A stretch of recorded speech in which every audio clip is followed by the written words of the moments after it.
First and foremost, I want to give all praises, honor, and glory to Yahweh, Bahasham, Yahushai, Bahasham, Bracha Kodesh. Double honors to the elders and the apostles of Great Millstone, and peace and blessings to the elect. And today we're going to go into the book of Revelation, the 13th chapter.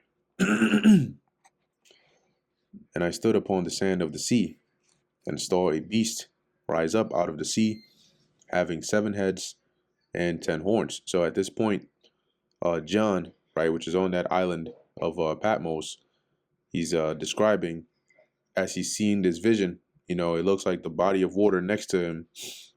He's seeing this beast rise up, like this terrifying looking beast rise up out of the sea, which had 7 heads and 10 horns. And in the, I believe it was in the 12th chapter or the 11th chapter, it might have been the 12th, he went into that, right? The 7 heads and the 10 horns. And upon his horns 10 crowns, and upon his heads the name of blasphemy. Which the 7 heads and 10 horns, these were the heads were really like nations that were put like assimilated together in the forming of the pagan Roman Empire. Okay, and when you go into the history of Rome, it basically grew from a city and started conquering different nations around and assimilating them as part of the empire. And the names of the 7 heads are the Greeks, the Rome itself, Spanish, all right, which in the ancient world it was known as Hispania, that region, in the region of Gauls, which is the French. And then you had Germania Major, Germania Minor, and not Hispania, Britannia, which later in modern times came to be known as Britain, or the British. Okay, so in the ancient world, that was their ancient names, but it's the same bodies that have been put together today in the revival, right? That second beast, which has come in the order, the likeness, and the power of the first beast, just called by different names. Like how the Edomites reigned as the Greeks, but then again they also came and reigned as the Romans, and it's still the same Edomites. They just go by a different name or covering. So in the ancient world, the Roman Empire, the pagan Roman Empire, was the power structure of Esau. But today it is known collectively as NATO, the North Atlantic Treaty Organization, and the 10 horns are the European Union, right? Together, that forms the modern day beast. But in terms of the nation of people of which this power structure belongs, it's still the same people, which are the Edomites. Okay, so it says here in 10 horns, which are the ancient names of those 10 horns, right? Going back to the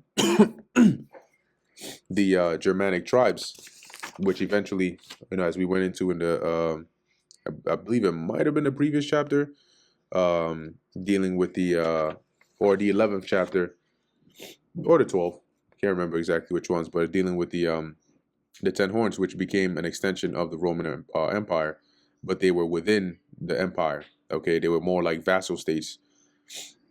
So you had the Vandals, Alemanni, Lombards, Heruli, Anglo-Saxons, Visigoths, Ostrogoths, Suebi, Burgundians, and the Franks. And these make up the 10 horns, and that was their ancient name. And in the modern, in the modern world or today's society, as they were formed into the European Union, the original flag had, I believe, about 12 stars.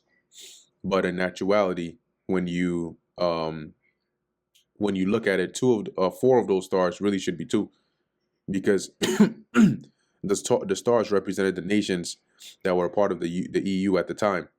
And you had you had Belgium, France, Luxembourg, Germany, Netherlands, and then you had UK and Ireland.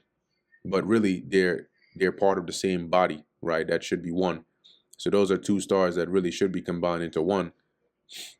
And then you had Spain and Portugal, which is likewise, a similar predicament right there. It's really part of one body. In the ancient world, Hispania wasn't broken up like that. And then Denmark, Italy, Greece. So these were the 10 horns. Of course, they've added more nations now, but that's their modern counterpart. Okay. It says here, and upon his horns 10 crowns, and upon his name or his heads the name of blasphemy. And the 10 crowns upon the horns just symbolize dominion, right? They had power to rule, right, as part of the Roman Empire. And upon the heads the name of blasphemy, which when you go into that word blasphemy, it's it also goes into like injurious speech, and that's why they were known as the pagan Roman Empire.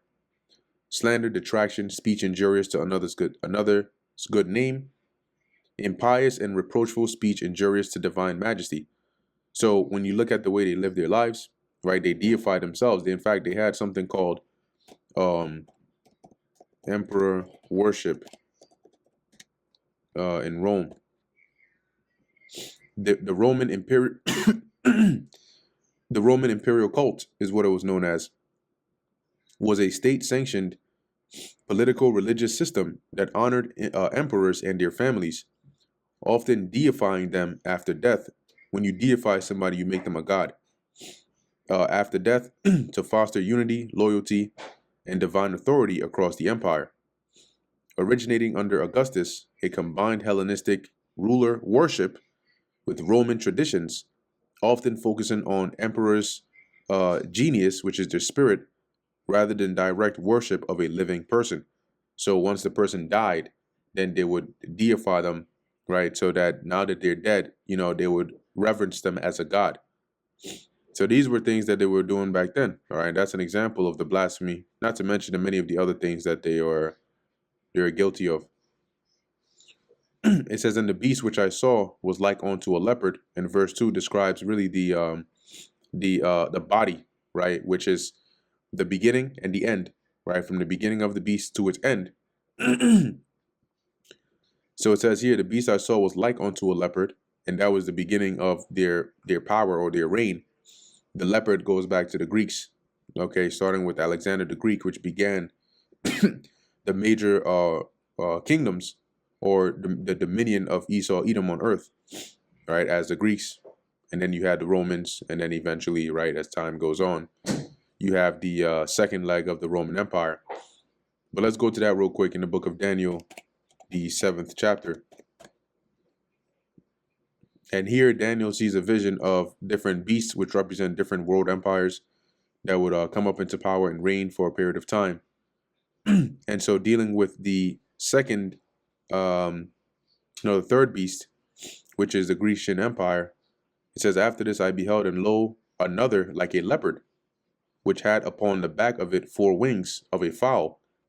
Now this leopard represented the Grecian Empire and the 4 wings, which is also synonymous with the 4 heads. And the beast also had 4 heads, and dominion was given to it. When you go into the history of the Greek Empire, Alexander, after having conquered, so much of the known world, eventually died. Now, his kingdom was divided amongst his generals, which there were more than 4 of them. But through the wars, they had wars amongst each other to try and amass more territory. And those are known as the Wars of the Diadochi. Through those wars, you had the prominent 4 that were left standing, upon which the bulk of his empire was divided amongst. They are the 4 wings or the 4 heads that were upon the back of this leopard, or upon its head. And those were Ptolemy the first Soter, Lysimachus, Cassander, and Seleucus the first Nicator. All right, so continuing back here, so that was the beginning of the beast, right? Esau's power structure, and his feet were like the feet of a bear. Now here it uses symbols. Okay, the scriptures are very symbolic. It uses symbols, and these symbols represent different nations, right? So the bear is in reference to the Russians, and that's their symbol, right? They had it for a long period of time. See the Russian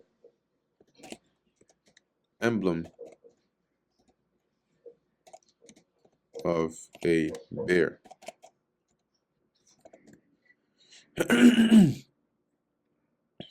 It says the bear is a widespread non-official symbol of Russia, representing strength and wilderness, often used in Western caricature since the 16th century. Um, okay, so it says here, while the official emblem is a double-headed, yeah, that's fine. So it says here, the Russian bear. The Russian bear is a widespread symbol for Russia. Now, it may not be what they may have officially, said for themselves, but it's how the world represents them.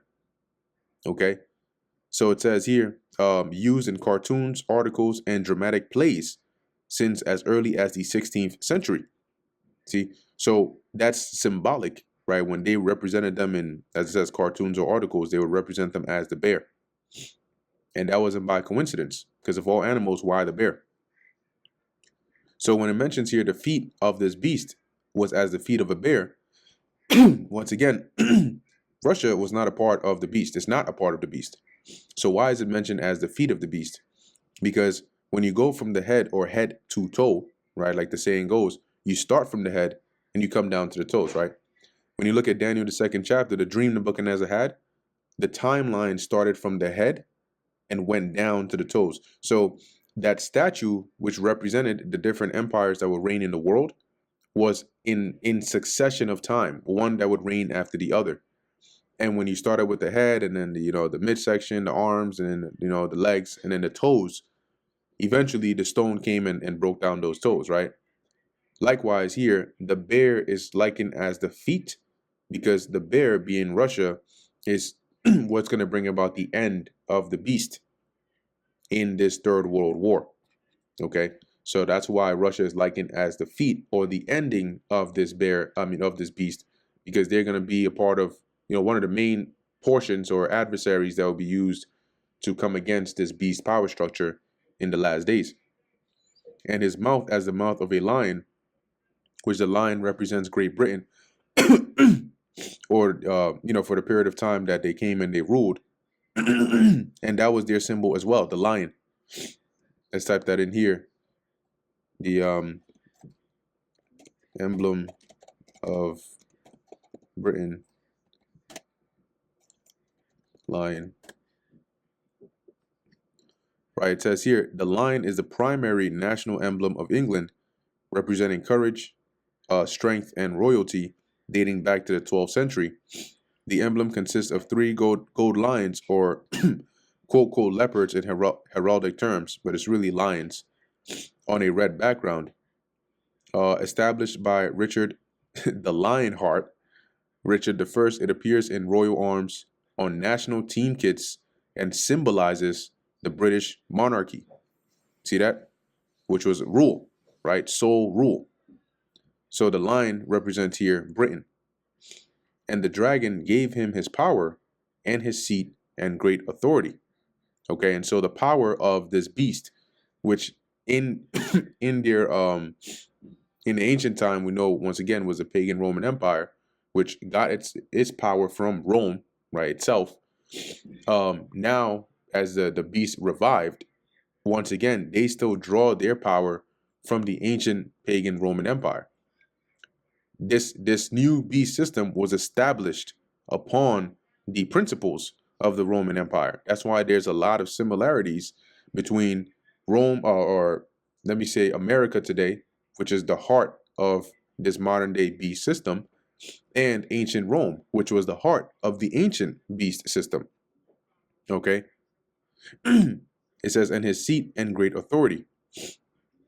And you can also look up the Treaty of Rome, which was, let me actually type that in here and see what we get. Treaty of Rome.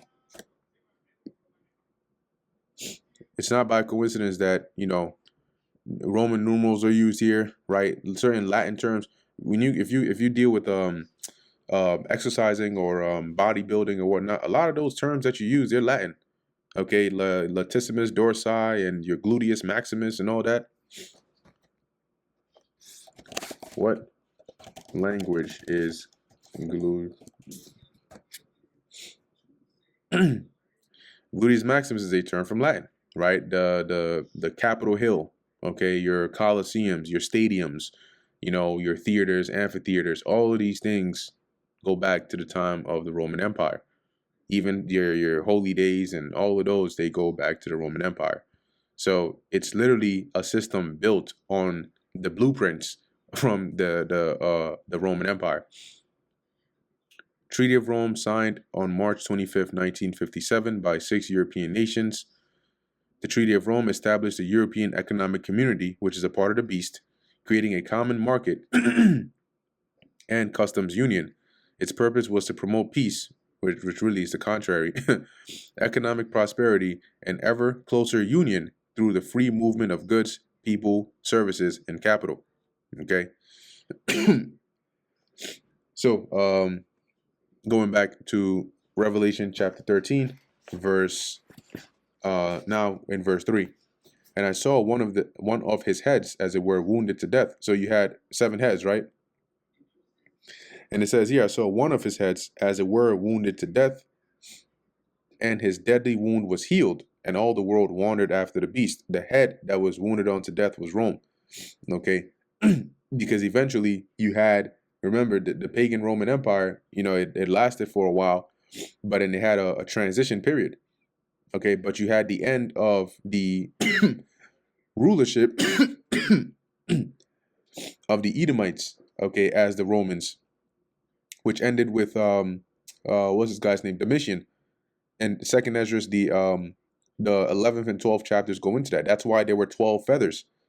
Okay, when you go into Second Esdras, it ends with Domitian, but the Roman Empire didn't end with Domitian. Okay, but it was the stopping or the ending or the interruption of Esau's rule as the Romans. And then, you had Nerva and, the Nerva Antonine, dynasty and so on, and then so on and so forth. And then eventually you had the full transition of Israelites that were now the primary rulers of the Roman Empire, which later came to be known as the Holy Roman Empire. Okay. So at one point, the Edomite rulership of Rome was stopped, but it was only for a period of time.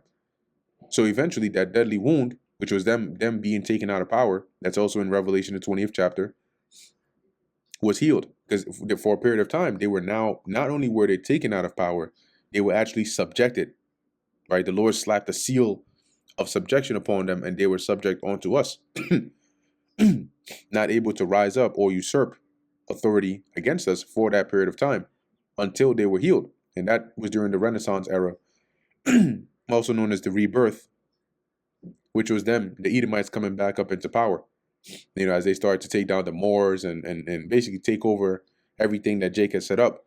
Jake referring to the Israelites. And all the world wandered after the beast, because now this beast had come back into power.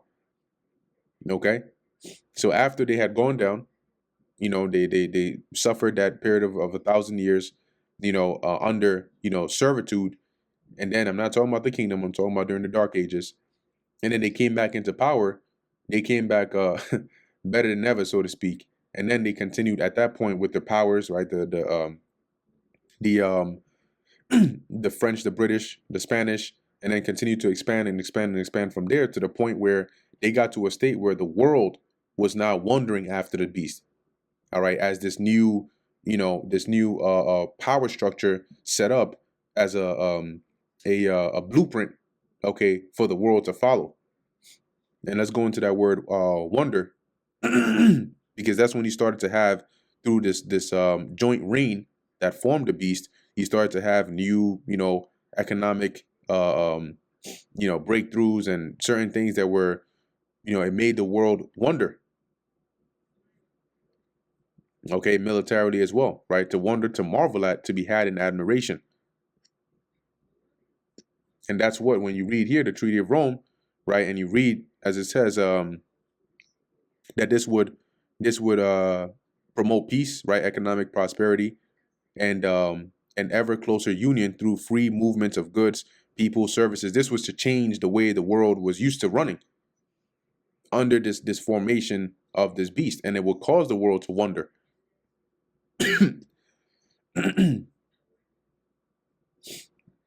Verse 4, it says, and they worshipped the dragon, which gave power unto the beast. And they worshipped the beast, saying, who is like unto the beast? So how then did they worship the dragon? right? Because now if we're in a different time period, and they're now you have the beast coming up again, but in the modern sense as NATO and the EU, how are they worshiping the dragon? Indirectly. Okay, they're worshiping the dragon indirectly. A modern day example is like how um people engage in really ancient pagan practices and rituals today without knowing it. When they when you tell somebody, hey, do you know that really when you're celebrating Christmas, that's a pagan practice, they wouldn't believe it. They wouldn't believe it goes back to Babylonian customs and so on, because you're doing the same thing, but it looks different. Now they got the Christmas carols, you got the Christmas tree, you got the lights, but why is it done that way? Where did that originate from? They don't look into that. So they've wrapped it up. They've taken a pile of hot crap and they've wrapped it up in a gift basket, or in gift wrapped, and they've brought it to you. They took some some hard, dog crap, painted it with yellow paint and called it gold. And people are walking around with it, but it's still crap, man. So they're causing people to worship the beast, which is the ancient Roman way and system, through the modern day coding that they've put on it. All right, and people don't even realize it. So you're really in Rome all over again, but you just call it America, right? You're in the Roman system all over again, but you call it regular life. Their economic system, all of that. It says here, and they worship the beast, saying, "Who is like unto the beast? Who is able to make war with him?" Because of their military might, people were, wondering like how can you even go against, a power like this?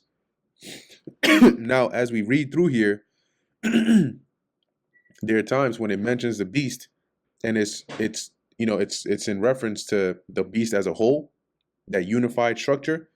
But there's sometimes where it zooms in, and it's focusing on one aspect of the beast or like the heart of it, which is why sometimes you'll see we'll talk about America when reading about the beast, and sometimes we'll talk about the whole beast system, because America is still the heart, right? In Revelation 17, she's likened unto the horde that sits upon the beast, but she's still the heart of this system. So verse 5, it says, and there was given unto him a mouth speaking great things and blasphemies, and power was given unto him to continue 42 months.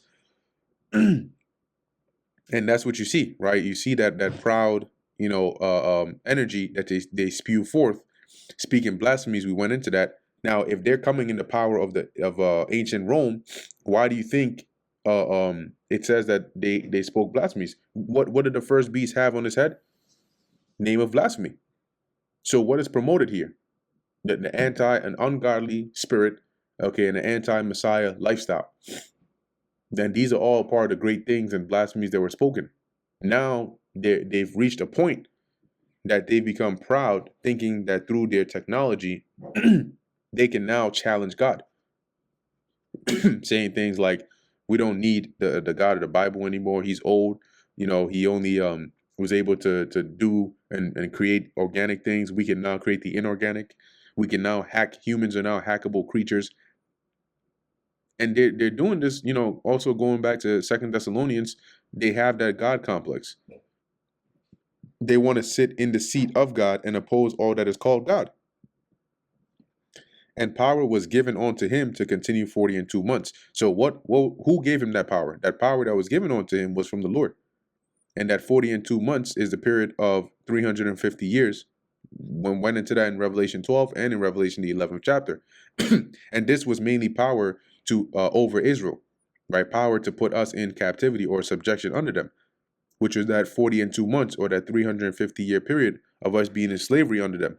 Now, they still have power, but this is specifically emphasizing the time when they had us in that captivity.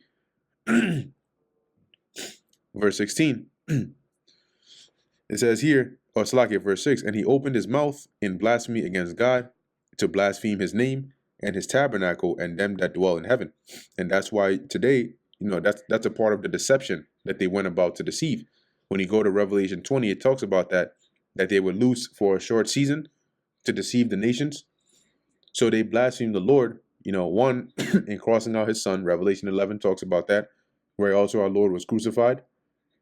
They paint, their likeness as the heavenly host, as the Most High. Look, if you type in here, God and Adam,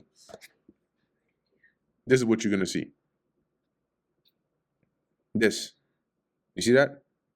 This, two men. One is naked. The other one is in a effeminate pose, with naked babies around him, wrapped around him. They basically trying to paint the Lord as a PDF file, right? Touching fingers with a naked man. So you want to talk about blasphemies, right? This, how they say, let's go into that word. We went into the word blasphemy, right? And it said it was speech injurious to one's name. Well, what do they say? A picture or an image is worth 1,000 words. So what is this saying? If this is how you're depicting the Most High, when you read the Bible, this is not the image that should come to mind. Okay, this is not the power that is feared, amongst all of creation, the God of the universe. But he got this butt naked, blonde headed Edomite baby, or half grown man, adolescent, whatever, wrapped all around him. You guys finger all wrapped around. What's this about? What's that going into? Look at this. Anyway, that's about enough. So you can see here blatant examples of this, and there's many more. Okay, of the blasphemy against God, and plus the things that they promote here, are injurious or ungodly, right? To blaspheme His name and His tabernacle, which is the heavens, and them that dwell in heaven, the angels, Yahushai. They've covered the faces of the judges, and they've deceived the world to believe that is so, like that. Okay, if you type in here, MC angels of God, this is what you're gonna see. Okay, you're not gonna see what they actually look like. They're not gonna show you them as, and where the hell you get a female angel from? This is what they're gonna show you, man. This is what's in heaven, apparently. Now you go up to heaven, and this is how Jacob was wrestling the angel. So Jacob just happened to be naked, wrestling the angel, pulled him up close like that, like you had a woman you're trying to hug up on. Crazy work, man. Absolutely crazy work. Anyway, let's go back, man. This is Revelation chapter 13, verse 7. And it was given unto him to make war with the saints. Who are the saints? The saints are Israelites.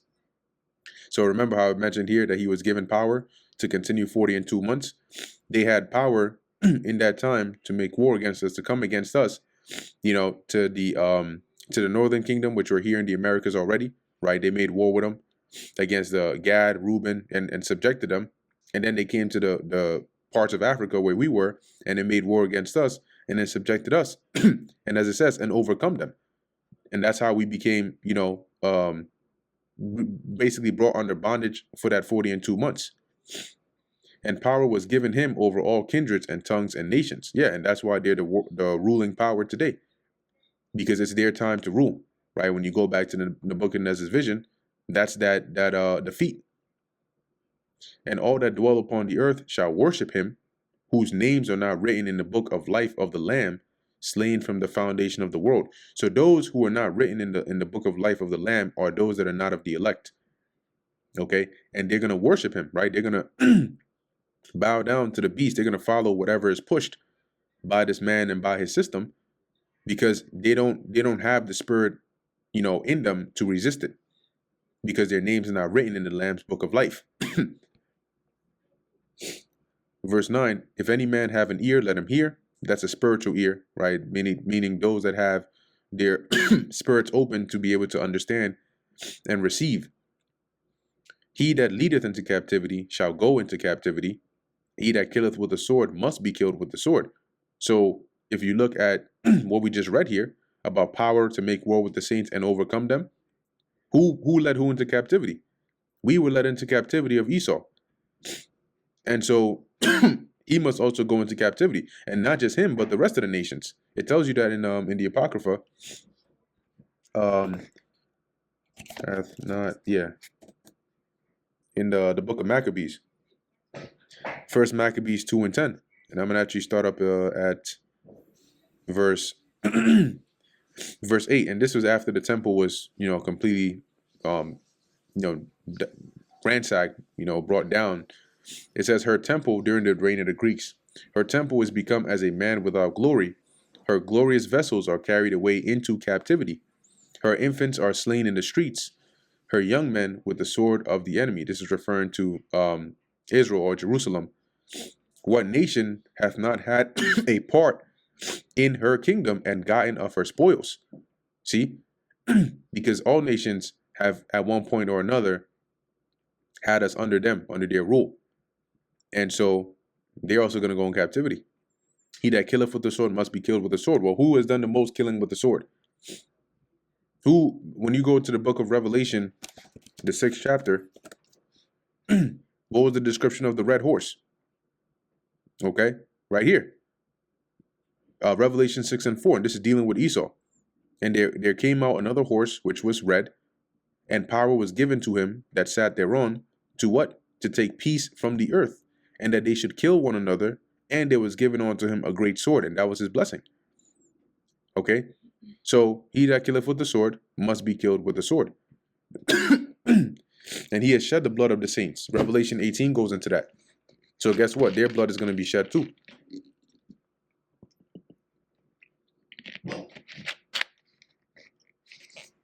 Here is the patience and the faith of the saints. And this is what we have to have faith in the Lord, that he's going to rectify and justify, this situation, the controversy of Zion, right? And this is a part of the things that we wait for, right? The patience for the Lord to avenge. And that's in rejoice thou over her, ye holy apostles, for he hath avenged your, what was that? Is that might be Revelation. Avenge. Yeah, Revelation 18. Rejoice thou over her, thou heaven, or rejoice over her, thou heaven, and ye holy apostles and prophets, for God hath avenged you on her. Who? Babylon. And who is Babylon? The whore that sitteth upon the beast.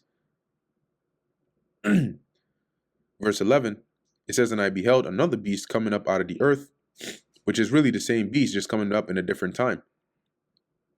And he had, because the beast, whether in the past as the pagan Roman Empire, or today as NATO and the EU, spearheaded by America, is still Esau in power.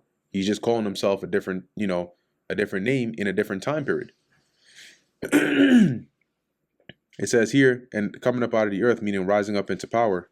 And he had two horns like a lamb. And now this is, like I mentioned before, it's focusing more here on America. Now, it's not exclusive to just America, because when you actually look at that two horns, the two horns are referring to a two-party system.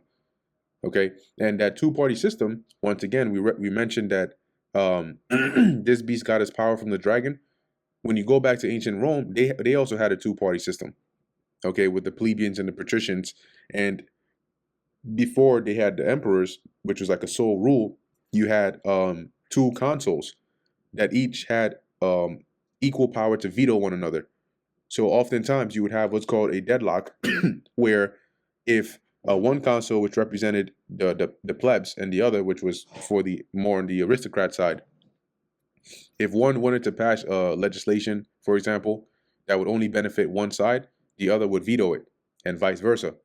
So now you may think that's counterproductive, but the benefit in that for them was that whatever would be allowed to pass on both sides would have to be something that would be beneficial for the entire well-being of Rome or the Roman people.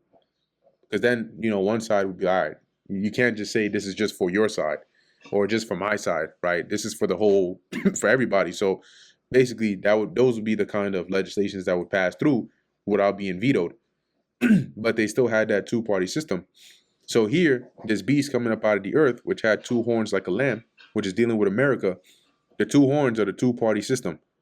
Now, you have today, right, let's look here, political parties of America.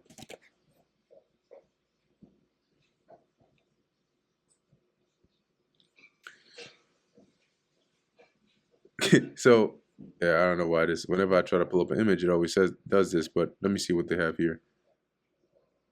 You see that? The United States operates under a two-party system dominated by the Democratic Party and the Republican Party. These major parties control the executive and legislative branches, while while third parties like the Libertarian and Green parties have smaller influence. See, so you have other parties, but it's dominated by a two-party system. That is the two horns that are like a lamb, because both the Republicans and the Democrats, whenever they're coming up, like for let's say presidency, if you have a president and he's running on either side, they always present themselves as, like, you would picture a lamb as harmless, and if anything beneficial, right? When you think of a lamb versus a lamb is more beneficial to humans because one, it's harmless to you. Two, you can you can eat it, which is benefiting off of it, or you can use its wool for thread to make, clothes or fabric or whatever you're trying to do. So there was a lot of uses for the lamb, and that's what they try to do. They'll push themselves as being useful to benefit the people, but that's their appearance. And he spake as a dragon. When they actually get up into power, their actions are draconian. Okay, and more so specific in this time, they're more or most draconian than ever. That's what that word dragon is talking about. Let's go into that word dragon here.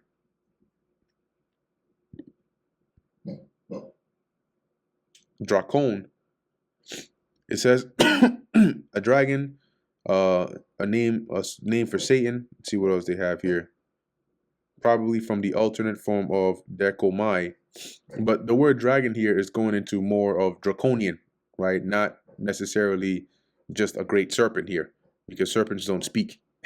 But you know what? What's also spiritual about it is, when you think about the serpent, what did the serpent do? In his speech, he deceived. Which is also one of the traits of this beast today. Okay, but when it says he spake as a dragon, it's talking about his draconian legislations, that they push forth. And you see this here in America, which is primarily what this is talking about. But also, if you look up in Germany, for example, right, they have what's known as the German political parties, right? I think it's what is it, the Christian Democratic Union, the CDU, and they have another one. Let me see. The two parties in Germany. Yeah, the CDU, right, the Christian Democratic Union, and the SPD, Social Democratic Party of Germany. Okay, and then in the UK you have what they have, the Labour Party and the Conservative Party. So that they still have that two-party system, even amongst these other countries. But the main one here is with the Democrats and the Republicans here in the US. Okay, verse 12, it says, and he exerciseth all the power of the first beast before him. Going into, once again, that building their system upon the first beast, which is the pagan Roman Empire. Okay, so by reviving that empire through their system that they're building today, okay, that's how they're exercising that power. Because when you look at how Rome was built and how it functioned, it's no different than how the U.S., which is leading this system of NATO and the EU, functions. Because they saw what worked, how they dominated others, and that's what they've done. That's what they've taken, that same model, that same blueprint, and they've modernized it in this time, and they're pushing it forth and ruling through that same blueprint as the first beast, because it's the same beast that's just coming back in a different time. And causeth the earth and them that dwell therein to worship the first beast, whose deadly wound was healed. And that was the Edomite rule, right, during the Roman Empire that eventually went down, but then they came back up again. So now they're causing those that dwell here to worship the first beast indirectly through them. Okay. Verse 13, and he doeth great wonders, so that he maketh fire come down from heaven on the earth in the sight of men. And that's going into their military might, right? Their different kinds of bombs, right? They got, the ICBMs, atomic bombs, Moab, right? Mother of all bombs, as the acronym was attributed to it. And that's like, it's a fire coming down from heaven, from the skies, when they fly over you and they drop that. And then before you know it, your skin is melting off of you. Verse 14, and he deceiveth them that dwell on the earth by the means of those miracles. Now, keep in mind here, right, that, well, actually, we'll get into it in verse 15, but what's going on here, as John is also describing it, is there is this beast who is now, been revived, right, as this second beast, which is the same first beast coming back again. But now, as it's going to say, let me finish reading the 14th verse. They want to build an image, right, to the beast. So it says here, and deceiveth them that dwell on the earth by the means of those miracles, and these are really false miracles, which he had power to do in the sight of the beast. Those miracles are things that are considered like supernatural. Right? Let's take a look at the word miracles. Samion, a sign, a mark, that by which a person or thing is distinguished from others and is known, an unusual occurrence, right? Transcending the common course of nature. So they have been able to perform these unusual occurrences, right, through their technology. That's how they've been able to perform these so-called miracles. Somebody who loses a leg can now walk with a prosthetic leg. Somebody who is a paraplegic can now, with a brain implant, communicate with you, right? Somebody that lost their ability to hear with hearing aids can now hear again. These are all examples of miracles that they had power to do in the sight of the beast, in the presence of the beast, right? Because these technological advances are really from the nations in that form up this beast, and they deceive those that dwell on the earth by this power, and entice them to say, hey, let's take it a step further, right? Saying to them that dwell on the earth that they should make an image to the beast that had the wound by a sword and did live, right? That's going back to the first beast, which had the wound, meaning it went down, it was taken down, all right? The rulership of the Edomites, as the Romans, but it did live, right? It came back into power. But when you go throughout all of history, you have had different nations that have had, different gods and different idols, because that's what an image is. When you go into an image, let's do a word search here of the word image. An image is an idol. Okay. Let's see here. Exodus 20:4, thou shalt not make to thee any graven images. That's talking about idols. In Leviticus 26:1, ye shall make you no idols or graven images. That's a carved image or an idol. Today, when you think of an image, you think of a photograph, right? A photograph is a replica. This right here, this is an image, but it's a picture or an image of something. It's to resemble this guy. It's not actually him. It's an image of him. So when they grave an image, they'll carve out, let's say, a bird or, some human looking figure, and it's not an actual human. It's just an image carved out of this thing or this person. That's why it says, lest ye corrupt yourself and make you a graven image, the similitude, right, or the likeness of any figure, the likeness of male or female, right, to create an image or an idol that looks like something. So all throughout history, the nations have, had different images, but these images that were made were all dead. They didn't live. They were carved. They were wood or stone or gold or silver. But that's what they were. They were idols that were dead. The difference here with this heathen, with this Gentile, with this Edomite, okay, is that the image that they are making to the beast, there's a difference in that this image, when you go into verse 15, it says, and he had power to give life onto the image of the beast. So the likeness of this image was the beast. Who was the beast that this image is after? The pagan Roman Empire. So going back up real quick to verse 14, it says here, continuing saying to them that dwell on the earth that they should make an image, which that image is really now the system that they're pushing. Okay, and it resembles that of the first beast. Okay, and the way you bow to this image now is by being partaker, at least of the agenda that they're pushing, right? To receive its mark, to show your allegiance to this image or to this beast, and to be down with whatever anti-Messiah, ungodly, agenda that they push, as it says in verse 15. So the difference here with this idol, this image, than any other image of the past is they had power to give life onto this image. Okay, that was likened after the beast. That the image of the beast should both speak and cause as many as would not worship the image of the beast, cause that as many as would not worship the image of the beast should be killed. See the difference here?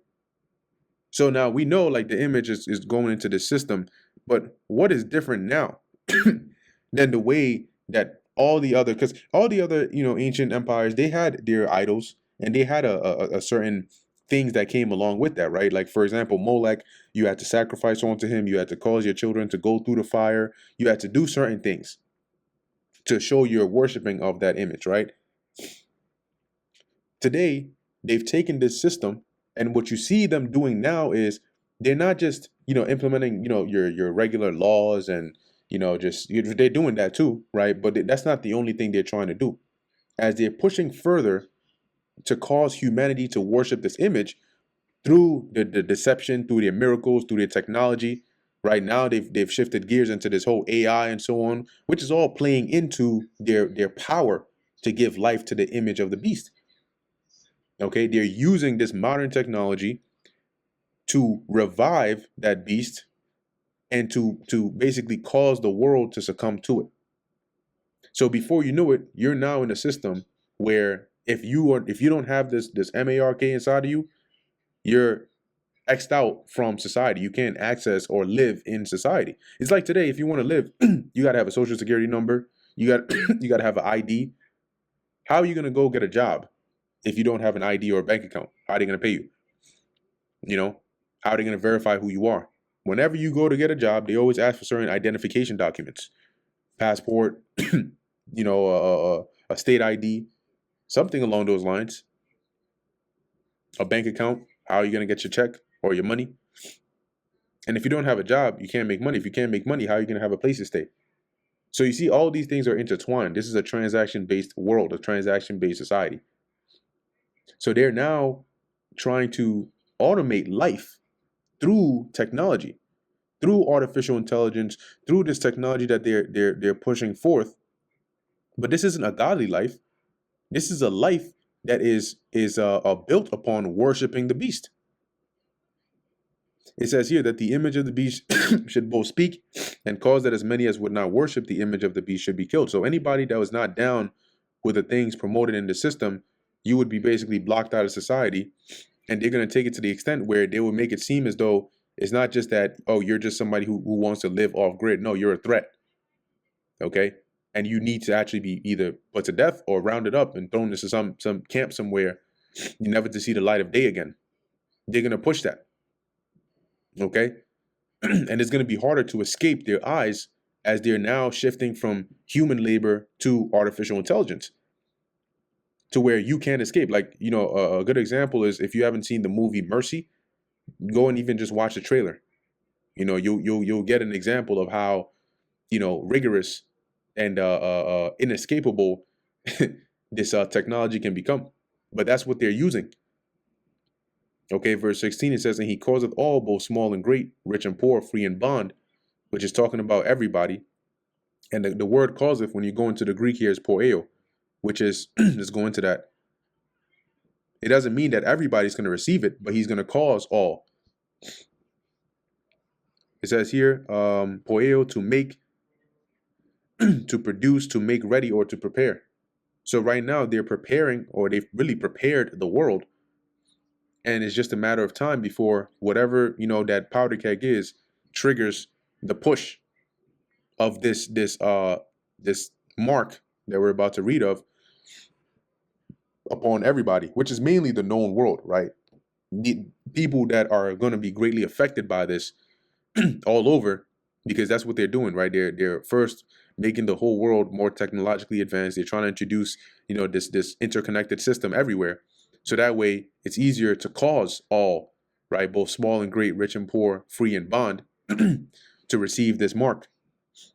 And physically, the mark is the RFID microchip. That's what that actual mark of the beast is. It's a physical device that they will, bring out. And the temptation is, are you going to receive it or not? Okay. And when you receive it, what that means is you're pledging your elite. That's like you bowing down to the idol, right? To the image, saying, okay, I'm down. I'm this mark that I have, which allows me to interact in society, is every time I use it, I'm showing you that I've pledged allegiance to the system. I'm a part of this system. I'm a part of the followers or the worshipers of this beast, of this idol, of this image. And let's go into that word mark.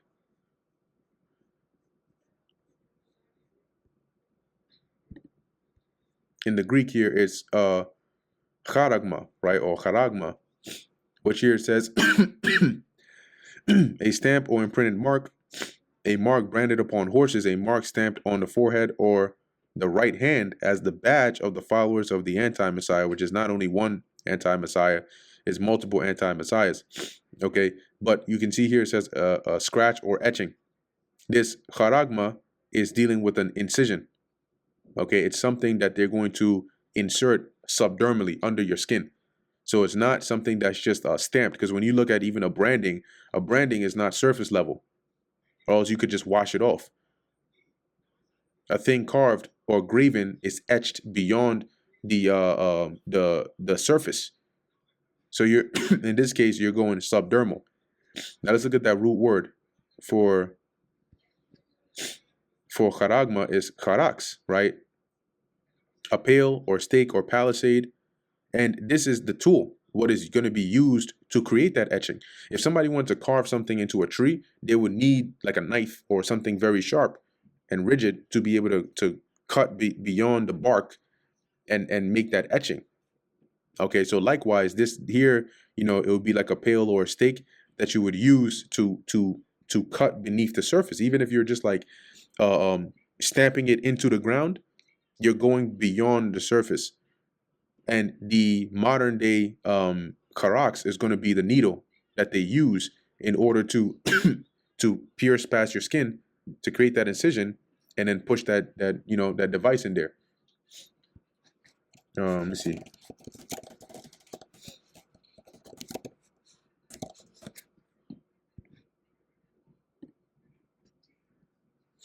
I want to see if they have an actual. Oh, okay, there you go. Perfect. If this will load without crashing. So this is the Karax.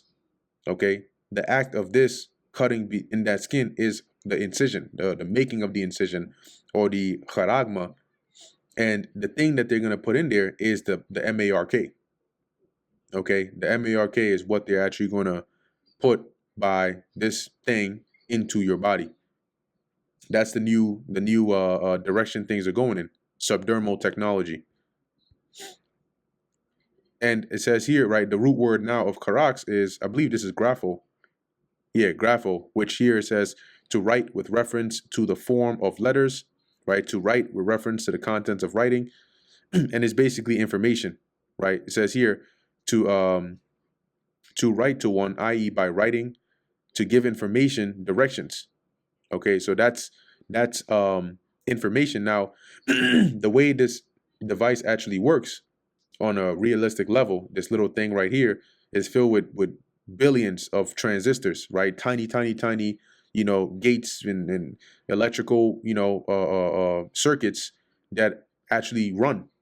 Okay, so when you scan it, it whatever is scanning it sends, a signal, radio waves, which then hit this device. Then the device responds back with some radio waves. That's why it's called RFID, radio frequency identification. So if somebody has this inside of their body and they go to say pay for something, they just like today you have contactless payment. You use your phone to tap the um the pin pad thing, and then it just like extracts, like how you have like Apple Pay or something. Soon is gonna be this. Okay, and this is that MARK. So whether they want any information, because how is it that you pay when you have your phone, right? And then you tap it on the device. You have to have a card that's configured into your digital wallet on your phone, and that card has information about your bank account. So when it's scanning, it's really sending a signal, and it's checking some database somewhere to see, okay, does this person actually have money? Is this actually their account? And then if it does and everything is good, it goes through. It causes the transaction to go through. So this device is going to play that role. It's going to send the grapho or the information needed back to the register or whatever is scanning it. Maybe it could even be a phone, to give it, whether it's your ID or credentials for whatever it's trying to get the go ahead to do. Okay, and this is what that looks like. Okay, this is it. This is Revelation 13 and 16. This is what they're trying to cause everybody to receive. So going back to Revelation 13 and 16, it says here, in their right hand or in their foreheads. Now, when it comes to the foreheads, and when it says right hand, it's really referring, it can be any part of your body.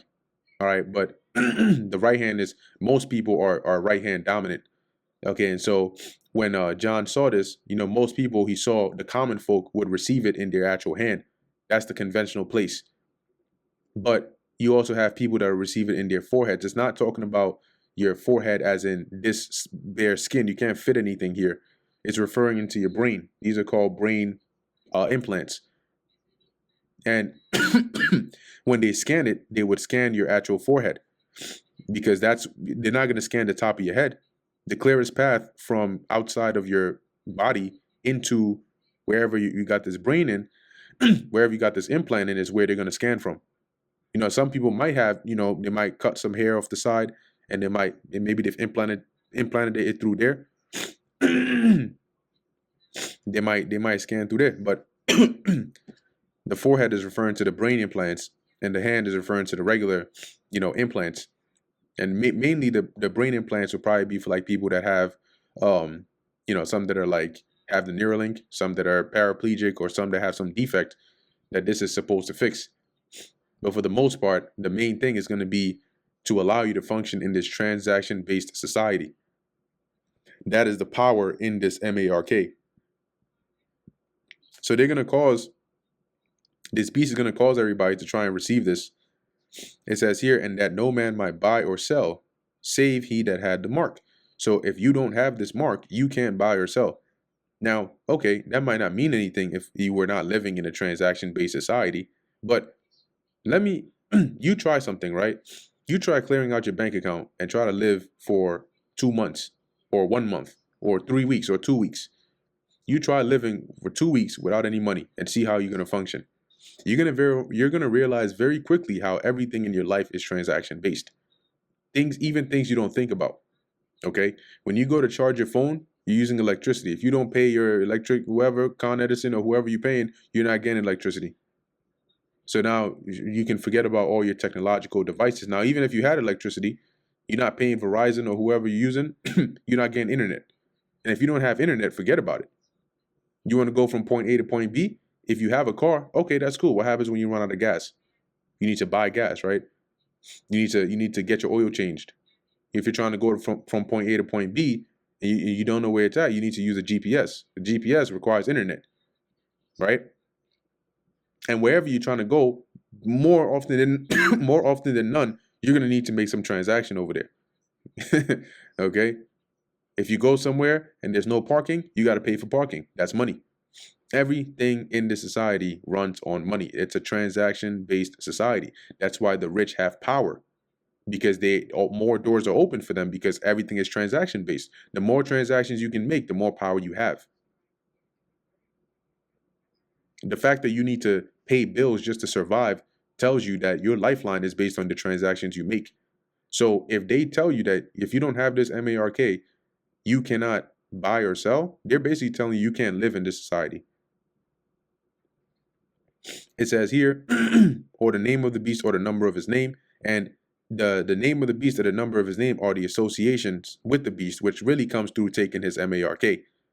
Okay, because if you look at it, the name or the beast or the number, if you go to a store, they're not going to say, yo, what's the number of the beast? you got 20 items in your cart. They're scanning it in at the register, and then you get there and they say, well, nope, you just got to type in the number of the beast, and then the transaction will go through. That's not how it works.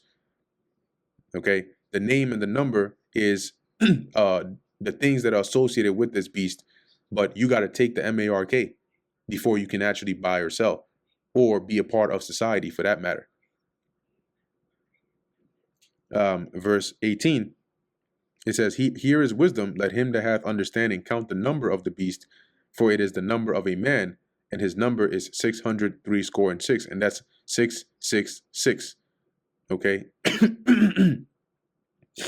And so, that's pretty much the end of Revelation, the 13th chapter, right? As it goes into, the beast, the formation of the beast, the first beast, the next beast, the modern day beast that rose up after the likeness of the first beast. But when you look at it, the symbolism behind it, ultimately in the eyes of the Lord, in our time, we look at it, you look at it technology based, right? Because that's how it's playing out in your real life, right? They're building out a digital infrastructure, they're setting, these different things up. But when you look at what's actually happening from a spiritual lens, they're making an idol, just like Nebuchadnezzar had made an idol, going back to, the Babylonian Empire with the three holy children. So they're making an idol, and they're telling everybody, that's the image. They're telling everybody, hey, come and worship this idol, come and bow down to this image. And in order to show that you're truly in allegiance or to this image, you have to take this mark to brand you as a follower of this beast. And what happened in the ancient world when we worshiped idols? We went astray from the Lord. And those that worshiped idols, that bowed down to image, that served images, broke the law. Because it's in the law you're not supposed. What's that? The first commandment, thou shalt have no other gods before me. So that brings us to the end of the book of Revelation, the 13th chapter. Lord willing, that was edifying to the elect. In closing, I want to give all praises, honor, and glory to Yahweh, Bahasham, Yahweh Shai, Bahasham, Rakah Kodash. And until next time, Shalom.